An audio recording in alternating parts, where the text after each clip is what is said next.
नमस्कार साथियों। मैं हूं चंदन कुमार और आज आपके सामने एक नए टॉपिक के साथ उपलब्ध हूं। टॉपिक का नाम है फूड फॉर थॉट, मतलब विचार के लिए आहार।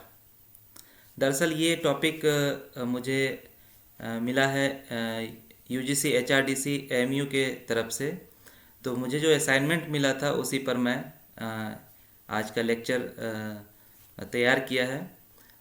असल में विषय परिचय के दौरान मैं ये कहना चाहता हूँ कि विचार हैं क्या, इसी पर हमारी आज चर्चा होगी।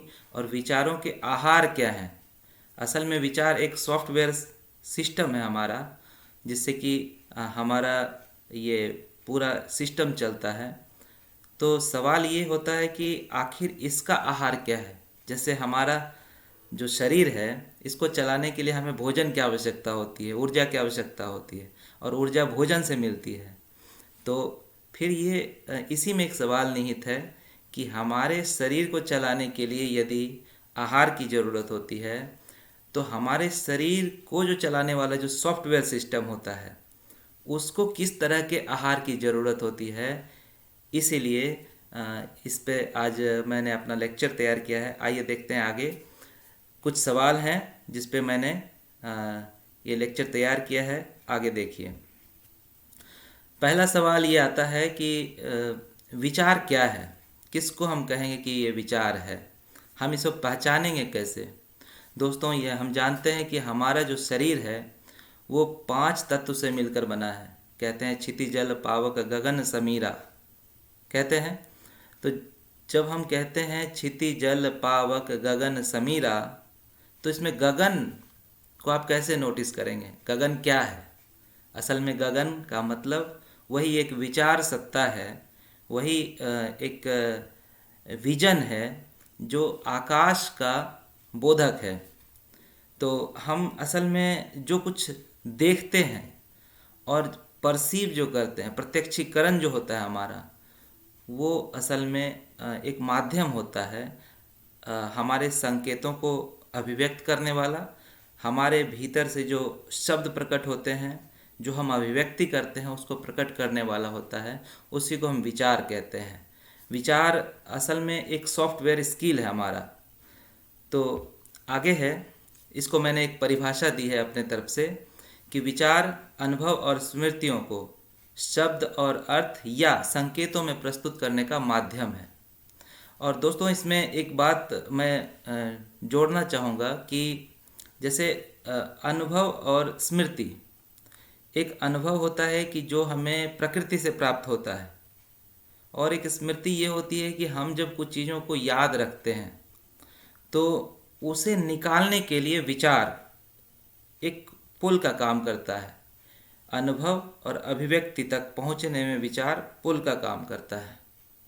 तो मैं ये मानता हूँ कि जैसे आप इसको एक ऐसे उदाहरण से समझें कि जैसे यदि कोई व्यक्ति है और आप उससे कुछ सवाल पूछते हैं और वो ये कहता है कि मैं नहीं जान रहा हूँ, मुझे याद नहीं आ रहा है, और अचानक उसको फिर कहता है कि मेरे पेट में है, मेरे मुंह में नहीं आ रहा है। तो फिर होता है क्या कि कुछ देर बाद उसे याद आता है। तो याद जब बातें आ जाती है तब वो कहता है हाँ हाँ याद आ गया। तो ये चीज़ें हैं। तो असल में ये जो अवचेतन मन से चेतन मन की ओर जो एक शब्दों की अभिव्यक्ति आई, ये विचार के लिंक को पकड़ के आई। तो इसीलिए मैंने इसको एक आरेखित रूप से किया है कि अनुभव, स्मृति, ये विचार के पुल से अभिव्यक्ति तक पहुंच बना पाती है, और तब हमारी अभिव्यक्ति पूरी होती है। तो इसीलिए विचार जो है वो एक सॉफ्टवेयर सिस्टम है हमारे शरीर का, जिससे कि हम अपने संचित अनुभवों को अभिव्यक्त कर पाते हैं। तो एक तरह से मैं ये कहूँगा कि विचार को हम दर्शन भी कह सकते हैं, विचार को हम नज़र भी कह सकते हैं, देखने का तरीका कह सकते हैं।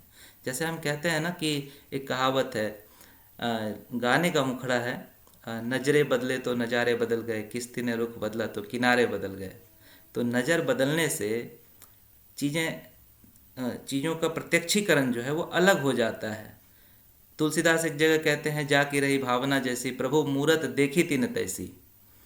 तो ये जो है नज़रों का महत्व है कि आपकी भावना जैसी है, आपके विचार जैसे हैं, आप भगवान को भी वैसे ही सृजित कर देते हैं, है ना। तो ये चीज़ें हो जाती है, तो इसीलिए विचार का बहुत महत्व है।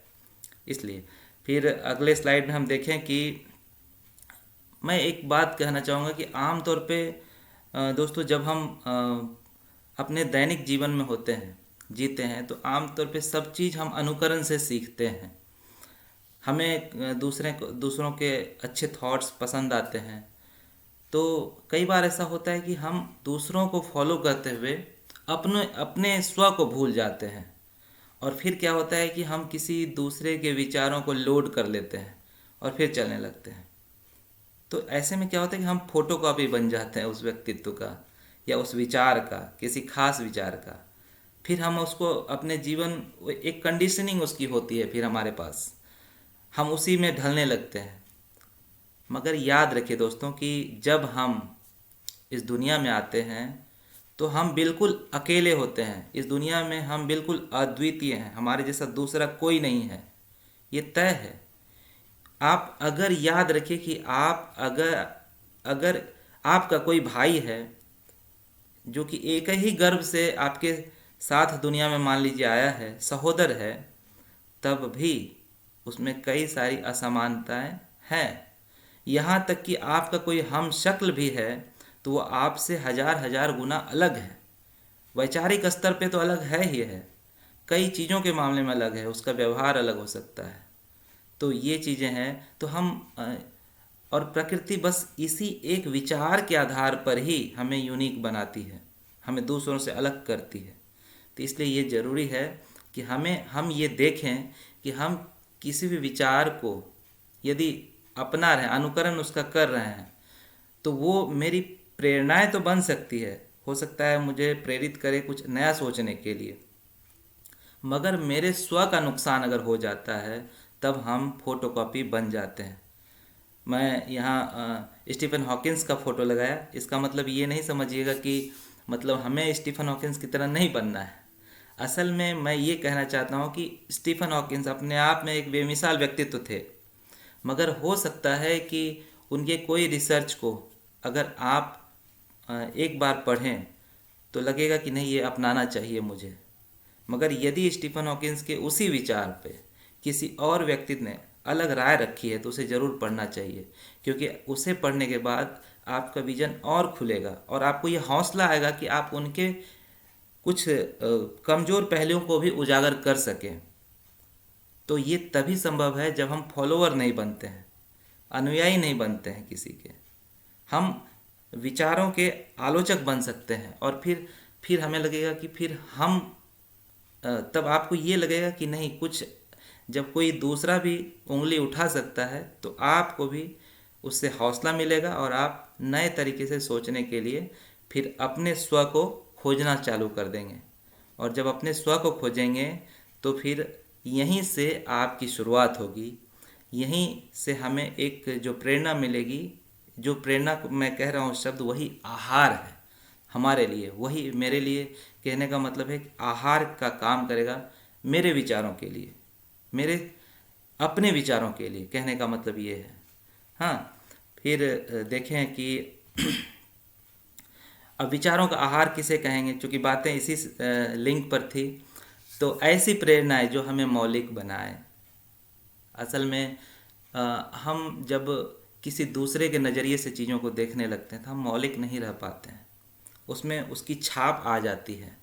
बिल्कुल अलग होने के लिए ज़रूरी है हम अपने भीतर की यात्रा को देखें एक बार, हम पहचानें कि मैं कौन हूँ और मेरे मैं में कितने लोग शामिल हैं।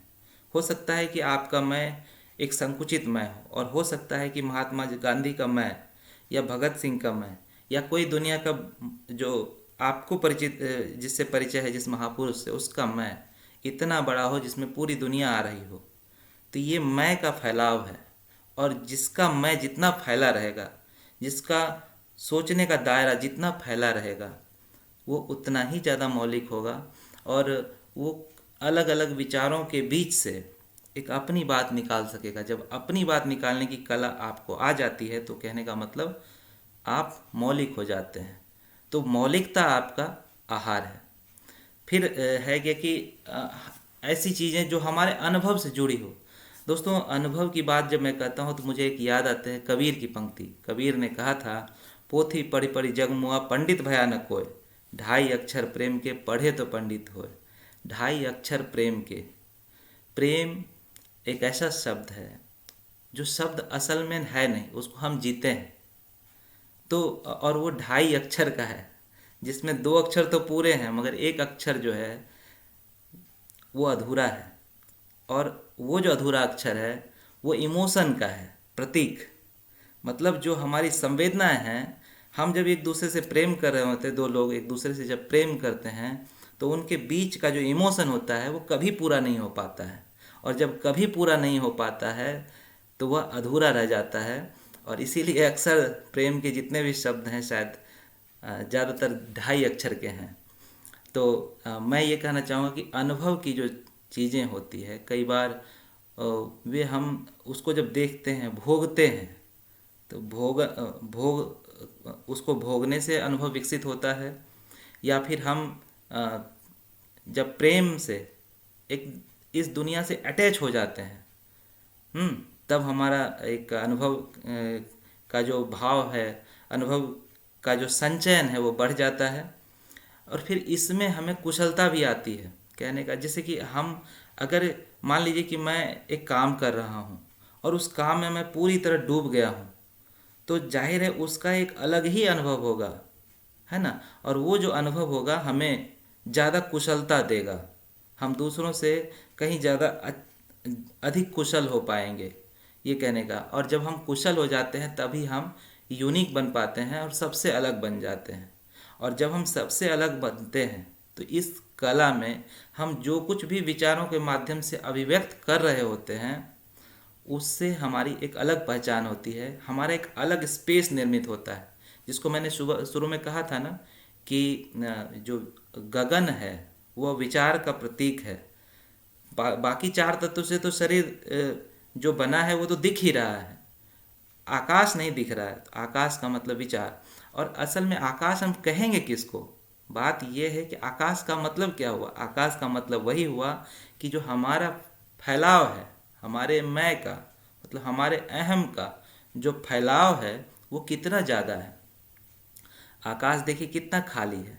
और असल में मैं ये कहना चाहूँगा कि विचारों का जो प्रतिनिधित्व करता है आकाश, उसका असल में जो आहार है वो है उसका खाली होना।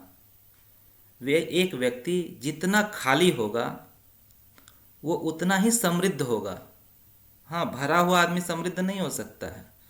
आप देखेंगे इस धरती के आसपास जो गुरुत्वाकर्षण क्षेत्र है, उसके बाहर यदि चीज़ें बहुत ज़्यादा हो, पदार्थ स्पेस में तैरते रहेंगे तो फिर हम एक्सप्लोर नहीं कर पाएंगे अपने रॉकेट्स को या फिर उपग्रहों को, है ना। उसमें बाधाएं आएगी। तो हम जितने खाली रहेंगे, आकाश कितना खाली है, सूरज और चांद को भी जगह दे देता है, तारों को भी जगह दे देता है जो कि बहुत बड़े हैं, धरती को भी जगह है। मतलब खाली होना चाहिए। और विचारों का आहार सबसे ज़्यादा अच्छा वही कहा जाएगा कि आदमी जब खाली होता है ना, तो उसमें आप उसका एक अलग ही आयाम बन जाता है, वो उसका मैं ज़्यादा विकसित हो जाता है। मेरे कहने का मतलब ये है। और जब उसका मैं विकसित होता है तो वो केवल एक परिवार का हिस्सा नहीं होता है, उसके सोचने का आधार जो होता है, उसके विचार करने का जो आधार होता है, उसमें सब लोग शामिल होते हैं, स्त्री पुरुष दलित सवर्ण सब लोग। तो ये है कि विचारों का आहार सबसे प्रमुख आहार है। हम अन्य जो ढोए जा रहे विचार उससे अपने को खाली करें, है ना। और अगला हम देखें कि आगे मैं कहूँगा कि फिर है कि जब वही मैं की जब पहचान हो जाती है, अपने मैं की पहचान कि मैं कितना विशाल स्पेस धारण करता हूँ अपने आप में, तो आप एक अलग लेवल पे होंगे जिसमें जिसमें शंकराचार्य कहते हैं अहम ब्रह्मास्मि द्वितीयो नास्ति। हाँ, फिर उपनिषद का वाक्य है आत्मवत् सर्वभूतेषु। मतलब आत्मवत् सभी भूतों से मैं आत्मवत हूँ, ये कहते हैं। तो ये एक विचारों का एक बहुत अनोखा आयाम है। तब वैसी स्थिति में जब आपसे कोई पूछेगा तो आप कह पाएंगे, मैं कौन हूँ, क्या हूँ, तुम्हें नहीं मालूम, मेरे आने की हर धड़कन हर सीढ़ियाँ समझती है। और आप जब उस मुकाम पे पहुँचेंगे तो जो सीढ़ी है आपकी, जो यात्रा है आपकी, वो यात्रा बहुत अहमियत रखती होगी। और उसका जो अनुभव, जो अभिव्यक्त होगा, वह एकदम अलग लेवल का होगा, वह एकदम नया होगा और सबसे अलग होगा। और तब आप महसूस करेंगे कि आपने जो विचार को जिस तरह से आहारित किया है, जिस तरह से उसको मजबूत, अपने विचारों की सत्ता को मजबूत किया है, असल में वह विचार जो है एक खाली था। खालीपन लाने की यात्रा है आपकी। हाँ, तो वो चीज़ें होनी चाहिए। और जब हम बचपन में ज़्यादा से ज़्यादा विचारों को लोड किए रहते हैं तो होता क्या है कि बहुत सारी रुचियाँ, बहुत सारी स्मृतियाँ हमें जब आपस में अपने में लपेटे रहती है तो हमारा ध्यान बँटता है। तो उसी ध्यान बँटने पर हम एकाग्रचित्त जब नहीं होते हैं तब बाधाएं आती है सीखने में। और तब कहते हैं, एक जगह लिखा हुआ था पंक्ति की, करत करत अभ्यास कर जड़ीमति होत सुध जान, रसरी आवत जात ते सिल पर पड़त निशान। तो करत करत अभ्यास, अभ्यास से हम अपने विचारों को साफ बना सकते हैं, अपने देखने की क्षमता को विस्तृत बना सकते हैं। बहुत सारे बच्चे पढ़ लेते हैं मगर उनका दर्शन क्लियर नहीं हो पाता है, देखने की क्षमता क्लियर नहीं हो पाती है, उनके थॉट्स क्लियर नहीं हो पाते हैं। और उनके जब थॉट्स क्लियर नहीं हो पाते हैं तब वे एक तरह से फोटोकॉपी ही बन के रह जाते हैं।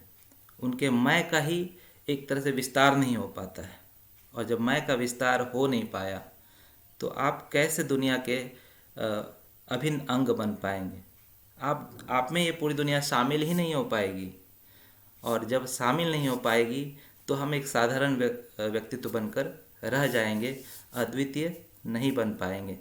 तो इसलिए ये ज़रूरी है कि हम अपने को खाली करें और अपने मैं को पहचानें। यही विचारों का सबसे बड़ा आहार है। बहुत बहुत धन्यवाद। यदि मेरा ये टॉपिक आपको पसंद आया तो इसे ज़रूर नोटिस किया जाए। बहुत बहुत धन्यवाद। नमस्कार।